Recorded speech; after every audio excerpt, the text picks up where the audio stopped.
여러분도 아마 어우야담이라는 문집 제목을 들어보신 적이 있을 것입니다.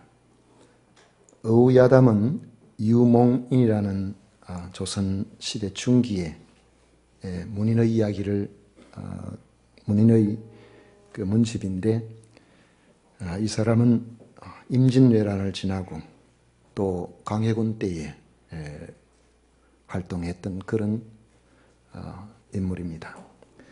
유몽인이 임진왜란 때 중국 사람 황백룡이라는 사람을 만났는데, 이건 이야기입니다. 그가 쓴 그 글에 나오는 내용인데, 지금 이 중국 사람이 유몽인에게 조선 사람은 몇 가지 경서를 공부합니까? 하고 물었습니다.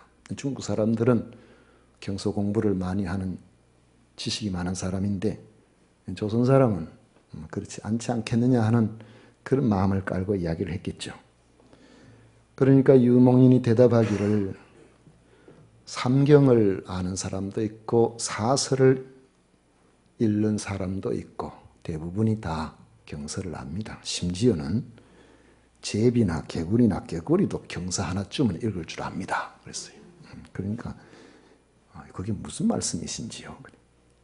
제비도 논어를 읽을 줄 안답니다. 그래서 지지위 지지, 부지위 부지, 시자. 제비가 그렇게 말한대요. 지저귀는 소리하고 비슷하게 음이 들리니까.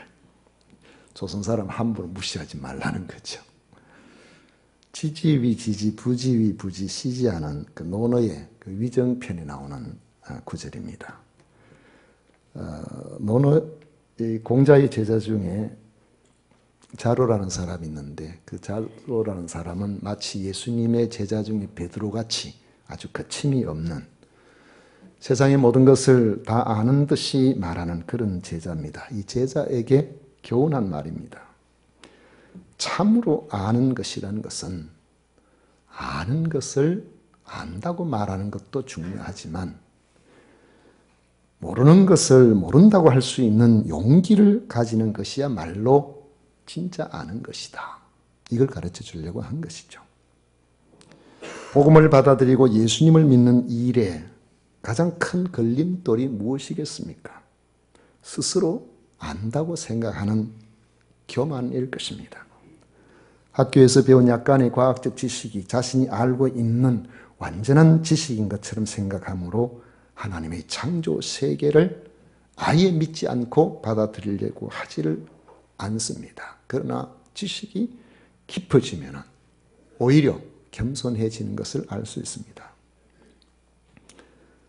여러 해 전 딸이 이야기하기를, 경상대 의대 학생들로부터 아주 존경받는 어느 교수님이 수업 시간에 자신은 예수님을 전혀 믿지 않는 분인데도 학생들에게 자신은 창조주에 대해서 인정하지 않을 수가 없다고 했다고 합니다. 사람의 인체를 살피다가 보면 그 세밀하고 치밀한 구조가 아무리 봐도 이건 저절로 생겼다고 이야기할 수가 없다는 거예요. 보면 볼수록 신기하고, 보면 볼수록 이건 누군가가 이렇게 하지 않고서는 될 수 없다고 그렇게 생각을 했다는 것입니다. 교만은 믿음이 들어가지 못하게 하거나 자라지 못하게 합니다. 심지어 믿음이 병들게 만들기도 합니다. 교만에 빠지면 교회 공동체 안에 들어오기가 힘듭니다. 들어온다고 하더라도 자기 세계에 빠져서 하나님의 말씀을 받아들이려고 하지를 않기 때문에 신앙이 자라지를 않습니다. 가장 교만한 자는 사탄이죠. 사탄은 이사야 14장 14절에 보면 자신이 가장 높은 구름에 올라가 지극히 높은 이와 같아지리라 하나님처럼 되려고 하는 그러한 말을 거침없이 내뱉습니다.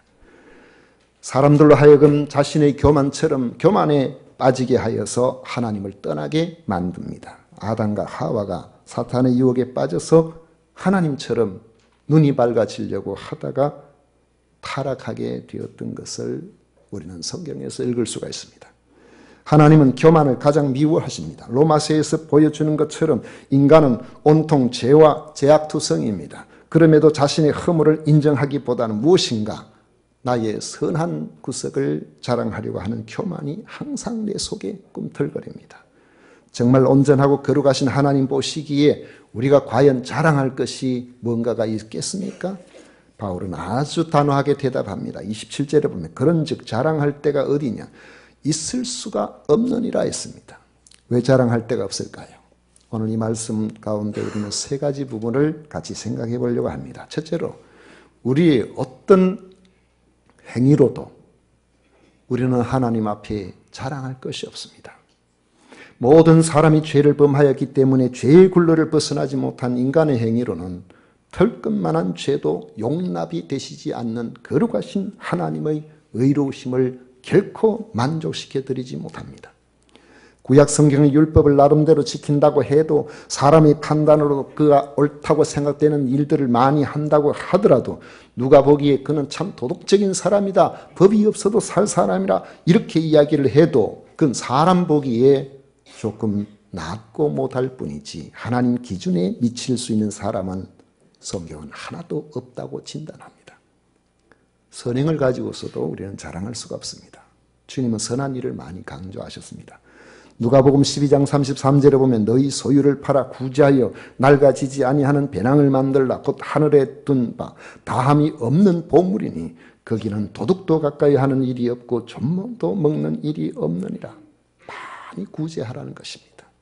사도행전 9장에 보면 욥바의 다비다라는 여제자가 나옵니다. 그는 병들어 죽었지만은 베드로가 그를 위해서 간절히 기도하고 다비다야 일어나라 외칠 때에 그의 몸에 다시 생기가 돌고 그는 살아났습니다.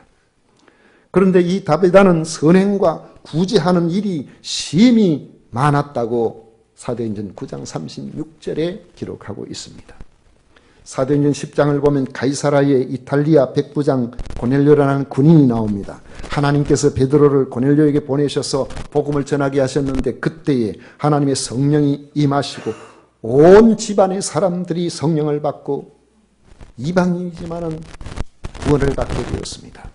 그런데 10장 2절에 보면 그가 경건하여 온 지방과 더불어 하나님을 경외하며 백성을 많이 구제하고 하나님께 항상 기도했다고 기록되어 있고 31절에 보면 하나님이 고넬료의 기도를 들으시고 구제를 기억하셨다라고 말씀하고 있습니다. 그렇다면 다비다나 이 고넬료가 선행을 많이 했기 때문에 구원을 받았을까요? 그게 아니라는 것이에요. 그들은 선행을 많이 하여 구원을 받은 것이 아니라 하나님을 경외했기 때문에 선행의 사람이 된 것입니다. 성경은 어디에도 우리의 선행이 구원의 조건이 된다고 말씀한 적이 없습니다. 만약 선행이 구원의 조건이 된다고 한다면 하나님이 요구하시는 모든 선행을 만족시켜 드려야 할 것인데 우리는 그럴 능력이 없습니다. 선행이 구원의 조건이 된다면 이는 마치 조그만 바가지를 가지고 큰 저수지의 물을 다 떠내려고 하는 것과 같다는 것입니다. 우리의 선한 행위는 귀하지만 하나님의 의를 이루어 죄를 해결하고 구원을 받는 일에는 아무런 도움이 되지를 못하는 것입니다. 그런데 그것을 자랑한다면 이는 인생에 대해 무지하거나 자기의 행위를 지나치게 부각시키는 교만의 죄에 빠지게 될 것입니다. 우리 믿음도 자랑할 것이 못 됩니다. 우리 신앙생활의 믿음은 참 중요합니다. 어떤 사람은 아주 믿음이 좋다, 믿음이 크다 이런 이야기를 듣습니다. 그런데 이런 경우의 믿음은 하나님께서 우리에게 허락하신 이 놀라우신 은혜 안에 들어가는 구원을 얻는 믿음이 아니고 일상생활 속에서 하나님을 신뢰하는 믿음의 은사를 의미합니다. 죄사함받고 하나님의 의에 합당하여 구원을 받을 수 있는 믿음은 세상에 아무도 없습니다. 왜냐하면 우리들은 근본적으로 죄로 말미암아 죽었기 때문에 죽은 사람에게 어떤 노력, 어떤 의식을 기대할 수가 없는 겁니다. 하나님의 도우심이 아니면 하나님께서 살리심이 아니면 하나님의 성령께서 깨닫게 해주시지 않는다면 교회가 바로 옆에 있어도 아무리 설교를 많이 들어도 성경을 수십 번을 읽어도 이 속에서 구원 얻는 진리를 발견할 수가 없게 됩니다. 만약에 우리의 믿음이 우리가 신뢰하는 그것이 구원을 받게 하는 것이 된다면 그 믿음도 자기의 수단이 되고 공로가 될 것입니다.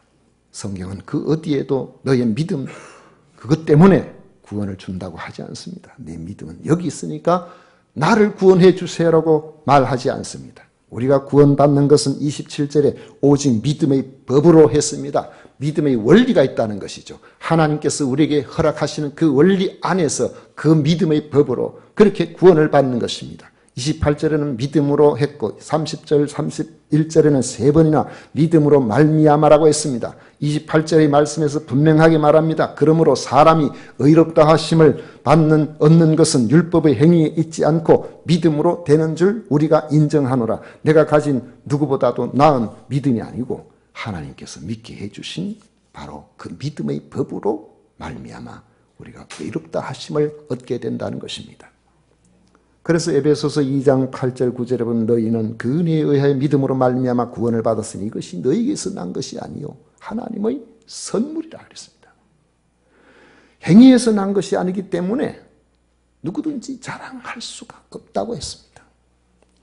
하나님이 하신 일을 믿는 믿음조차도 하나님이 우리를 구원하시기 위한 하나의 방편으로 주신 선물이라는 것입니다. 그러므로 우리는 믿음조차도 주님께서 주셨습니다.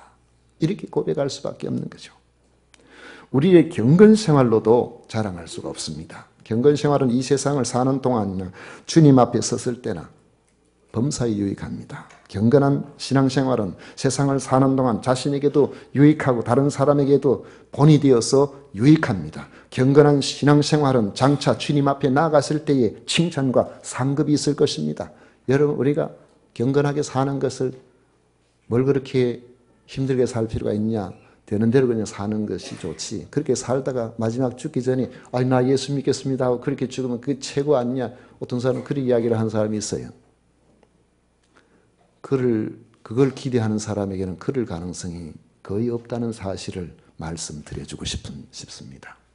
그런데 경건생활은 우리의 일상의 전 삶에 하나님 앞에 나갔을 때 칭찬과 상급뿐만 아니라 이 땅에 사는 동안에도 매우 유익합니다. 얼마 전에 영국에서 통계가 내려왔는지 미국에서 내가 유심히 보지는 않았습니다만은 아마 영국인 것 같긴 합니다. 그런데 사람이 우리나라 통계에 보니까 수명이 지금 여성 같은 경우는 한 86세를 산다고 하는데 건강 수명은 71세래요. 그러니까 15년은 아프다는 거죠. 그런데 우리가 7가지의 생활 습관을 잘 지키면은 그 가운데 4개 이상만 지켜도 건강 수명이 거의 10년 가까이 더 늘어난답니다. 그 7가지를 제가 다 기억을 하지를 못합니다. 한 4가지 정도는 압니다. 하나는 술을 마시지 않는 것. 또 하나는 담배 안 피우는 것. 그리고 또 하나는 정기적으로 운동하는 것. 너무 쉽죠? 또 하나가 있습니다. 아침밥 챙겨 먹는 것. 요것만 해도요, 거의 10년은 더 건강하게 산대요. 수명은 비슷한데 골골하지 않고 끝까지 이렇게 건강하게 살 수가 있답니다. 그런 점에서 우리가 신앙생활을 잘하며 예전에 살던 그 삶의 모든 방종된 삶의 습관들을 벗어버리고 건전하게 살면은 여러분들 건강하게 사실 줄 믿습니다. 그래도 이왕 살 바에 하나님께서 오라고 하실 때 건강하게 살다가 주님께서 부르심에 받는 것이 좋지 않겠어요? 경건한 생활은 범사에 유익하다고 성경은 우리에게 말씀하고 있습니다. 그런데 이 경건 생활이 이렇게 우리에게 유익하지만은 이 경건 생활이 구원에 이르게 하지는 못한다는 겁니다. 성경 많이 읽는다고, 주일 성수한다고, 11조 생활 잘한다고, 기도 많이 한다고 하나님께서 우리를 의롭게 보시고 너는 내가 구원시켜도 되겠다. 이래가지고 우리에게 구원을 주시는 것이 아니라는 말씀입니다. 그러므로 주님을 향한 경건 생활은 우리 신앙생활에 예수님을 믿고 난 이후에 필수적인 것이지만은 그것이 우리의 사람들에게 자랑할 수 있는 자랑거리가 되어서는 안 된다는 것을 보여줍니다. 주님의 인정을 기대하는 공로가 될 수 있다고 생각하는 것은 자칫하면 사람들 앞에 나 경건한 사람입니다 하는 것을 드러내게 만드는 외식이나 교만에 빠지게 할 수가 있기 때문에 그렇습니다. 다른 것으로는 구원을 받을 수가 없기 때문에 하나님께서는 자기 의가 되시는 예수 그리스도를 보내셔서 오직 믿음의 법으로만 구원을 얻게 하신 것입니다. 그러므로 우리는 은사로서의 믿음이나 선행이나 경건생활 같은 자기 노력, 자기 공로가 우리의 삶에 스며들지 못하도록 조심해야 됩니다. 구원받은 사람은 오직 하나님의 은혜만 자랑하고 그 감격에, 그 은혜에 우리가 감격하기 때문에 하나님께서 기뻐하시는 삶을 살아가려고 힘쓰고 애쓰게 되는 것입니다. 그게 경건생활로 나타나게 되는 것이에요. 경건은 구원 얻기 위한 방편이 아니라 구원 얻은 하나님의 사람들이 하나님의 사람답게 살아가려고 힘쓰고 애쓰는 가운데 그렇게 저절로 하나님께서 기뻐하시는 모습으로 사는 삶의 모습이라는 것을 여러분 기억하십시오. 또 한 가지 오늘 이 말씀에서 보여주고 있는 것은 구원은 믿음의 법 안에서 누구에게나 다 열려 있다는 점입니다. 유대인들은 자기들이 아브라함의 자손이라는 것을 매우 자랑스러워했습니다. 그들은 율법을 소유한 사실에 대해서 얼마나 귀하게 여긴지 모릅니다. 또 그 율법을 따라 할례를 받았기 때문에 이 세상 사람들을 만약에 둘로 나눈다면 할례 받은 사람과 할례 받지 못한 사람으로 나누려고 했을 겁니다. 할례는 자기들이 하나님께 속한 사람이란 칭표로 생각한 것이죠. 그래서 하나님은 유대인만의 하나님이시고 구원은 그들에게만 주어지는 것으로 믿었던 것입니다. 그렇지만 바울은 이렇게 말하지 않습니다. 사람이 의롭다 하심을 얻은 것은 율법의 행위에 있지 않고 하나님께서는 오직 믿음의 법 안에서 유대인이나 이방인이나 누구에게나 믿음의 법 안에서 동일하신 하나님이시라는 것입니다. 하나님은 29절에 보십시오. 하나님은 다만 유대인의 하나님이냐 또한 이방인의 하나님은 아니시냐 진실로 이방인의 하나님도 되시느니라. 그러므로 할례 받은 유대인이나 할례를 받지 못한 이방인이나 믿음으로 의롭다 하실 하나님은 동일하신 분이라는 것입니다. 실제로 성경의 역사를 보면 예수님 당시의 바리새인이나 서기관들 이런 사람들은 이런 유대인들의 경우는 과거에 그 당시에는 굉장히 할례 받지 못한 사람에게 대해서 배타적인 그런 생각을 가지고 있고 같은 유대인이라고 해도 장로 유전이라고 생각하는 나름대로의 그 율법의 방식을 준행하고 있는 자기들은 굉장한 스스로 자부심을 가지고 다른 사람을 낮게 보는 이런 모습들을 가지고 있었습니다. 그렇지만 이들과 달리 성경의 역사에서 과거에 아브라함을 비롯하여 믿음의 선진들이나 성경의 여러 부분들을 보면 이방인에 대해서 배타적이지를 않습니다. 아브라함과 그의 아들 이삭만 할례를 받고 나중에 이삭의 아들만 또 할례를 받고 이렇게 되는 것이 아니고 아브라함의 집 안에 있는 사람은 이방인 출신의 노예라고 할지라도 다 할례를 받도록 그렇게 했습니다. 창세기 17장 12절에 보면 너희의 대대로 모든 남자는 집에서 난 자나 또는 너희 자손이 아니라 이방 사람에게서 돈으로 산 자를 막론하고 난 지 8일 만에 할례를 받을 것이니라. 그 안에서 믿음으로 받아들이는 사람은 다 아브라함의 집안 사람이 다 되는 거예요. 이스라엘 백성들이 애굽에서 400년 동안 종살이 하다가 나올 때에 그들과 함께한 모든 사람이 이스라엘 백성 안에 속하게 되었습니다. 출애굽기 12장 37절 38절에 보면 이스라엘 자손이 람셋을 떠나서 숫곳에 이르니 유아 외에 보행하는 장정이 60만 가량이요 수많은 잡족과 양과 소와 심이 많은 가축이 그들과 함께 하였으며 했습니다. 수많은 이스라엘 사람 출신이 아닌 수많은 사람들이 그때 같이 나왔는데 나중에 성경 살펴보면 성경 어디에도 출애굽해서 광야 40년을 다니면서 그 수많은 잡족을 이스라엘의 12지파와 구분하여서 따로 배치한 적이 없습니다. 회막을 중심하고 그 외에 그 둘레에 레위인들이 있고, 그리고는 동쪽 한 중앙에 유다지파를 중심으로 해서 한 방향에 세 지파씩 12지파가 둘러있는데 수많은 잡족들이 그 12지파에 다 흩어져 들어가 있어요. 하나의 공동체가 된 것이지 그들을 따로 구분하지를 않았다는 것이죠. 가나안을 점령할 때도 마찬가지입니다. 가나안의 원주민들은 다 진멸하도록 했지만 그들이 민족이 달라서 진멸하려고 한 게 아닙니다. 그들이 하나님과 적대적이었기 때문에 하나님을 믿는 그 신앙을 앞으로 혼탁하게 할 가능성이 있기 때문에 그랬던 것이죠. 그곳에 처음 들어갈 때 라합과 그의 가족들은 여리고 성에 살고 있는 아모리 족속입니다. 그럼에도 불구하고 그들은 믿음으로 하나님 앞에 나올 때에 완전히 이스라엘 공동체 안에 들어와서 이스라엘 백성의 한 부분이 되었습니다.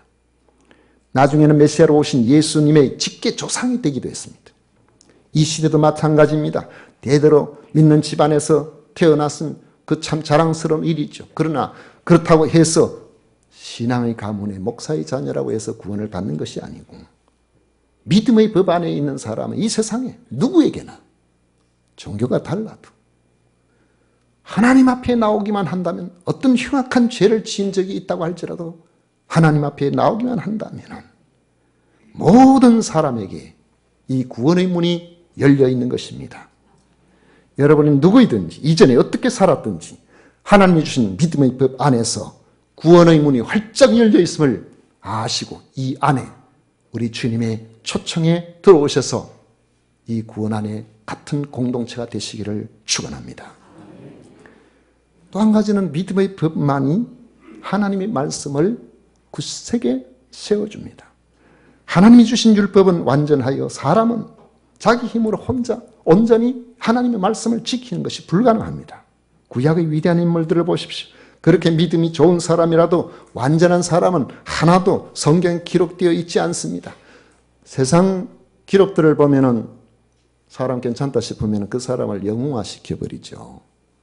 그리고 맹목적으로 그를 따릅니다. 그러나 성경은 위대한 인물이 그렇게 많지만은 그들의 치부, 약점들을 숨기지 않습니다. 아브라함은 믿음의 조상이지만 흉년이 들어도 하나님께서 이 가나안 땅에 있게 하셨으니까, 가게 하셨으니까 여기서 한번 버텨보렵니다. 그렇게 하지 않고 양식을 따라서 애굽으로 내려가 버렸어요. 자기 아내가 너무 예뻐가지고 혹시나 다른 사람들이 자기 아내를 빼앗아갈까, 그러면은 남편 죽이고 뺏어갈까 걱정이 돼가지고, 여보, 우리 애굽에 내려가면 당신 나보고 남편이라 하지 말고 오빠라고 해라. 얼마나 치사한, 자기 혼자 살려고.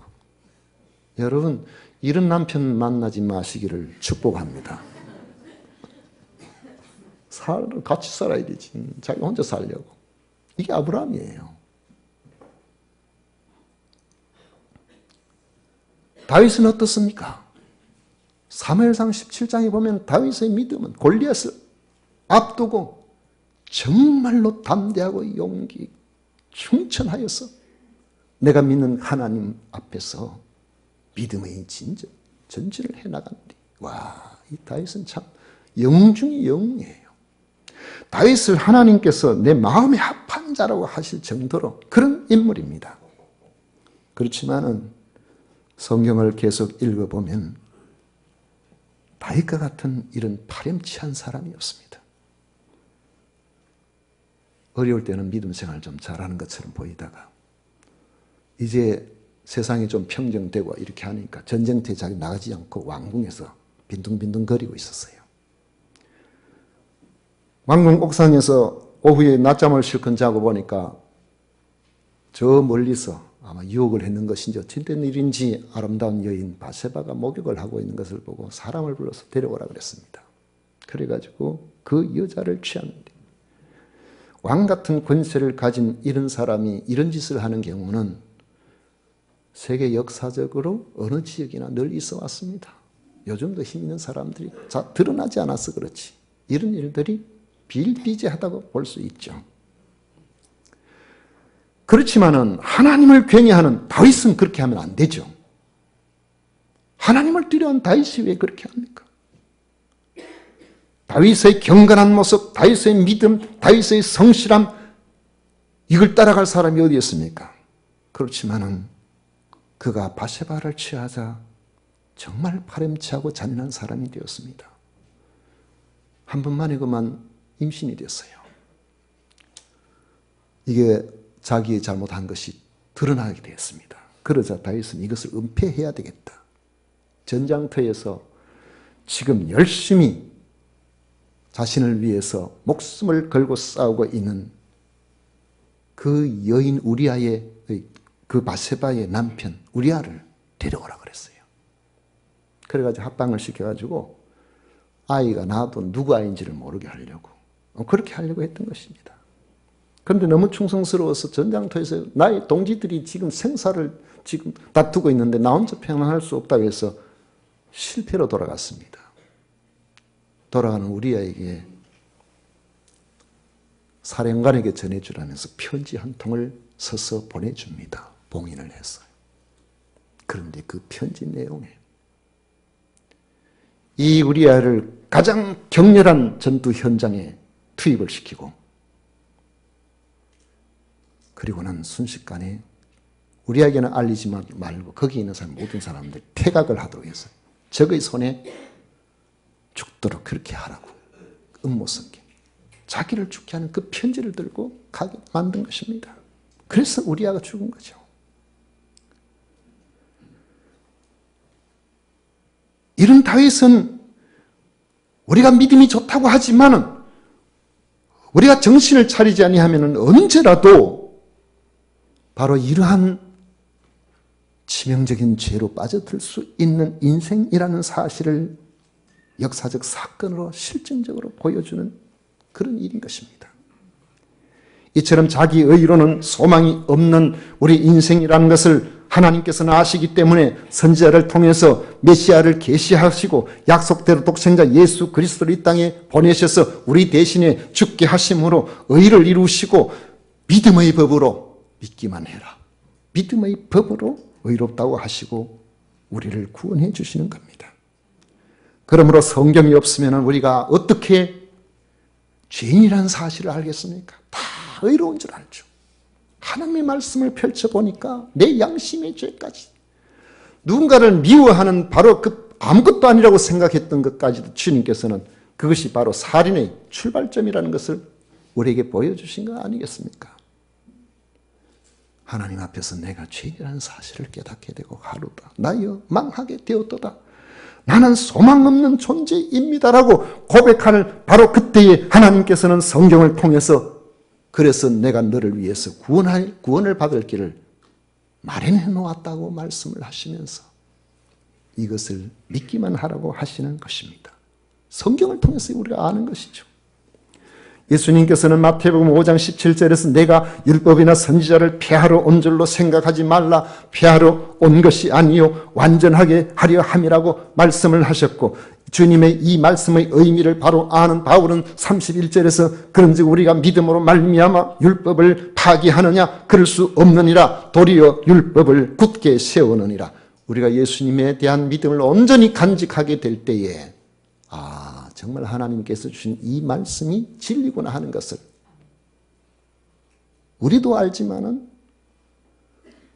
이 진리를 알지 못하는 사람들도 결국에는 진리를 아는 자리까지 가게 될 것이라는 겁니다.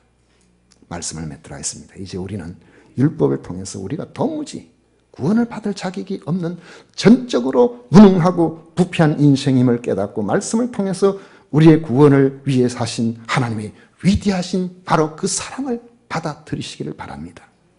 우리의 의로는 안 되지만은 오직 예수 그리스도에 대한 믿음의 법으로 하나님께 나아갈 수 있도록 해 놓으신 것입니다.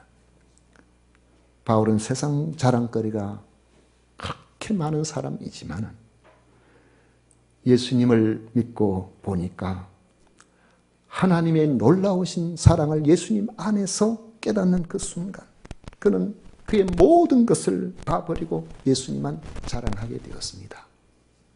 세상에 아무리 똑똑한 사람, 잘난 척을 하는 사람, 어디 가든 내가 최고다고 생각하는 그런 사람도 정신이 똑바로 박혀있는 사람은 일자무식이란 자기 엄마는 존경해요. 제 엄마는 글을 모르시지만은 그렇게 평생 살다가 돌아가셨지만 저한테는 저희 엄마가 제일 위대하신 분이에요. 왜? 나를 어떻게 낳으셨는지, 어떻게 기르셨는지를 제가 알기 때문에. 제가 군대에 있을 때 파견 나가 있었는데 글도 모르시는 분이 거기가 어디라고 그 먼 길을 물어 배를 타고 차를 타고 건너서 걸어서 그 먼 길을 찾아오셨더라고요. 그게 나를 사랑하는 부모님의 사랑 아니에요.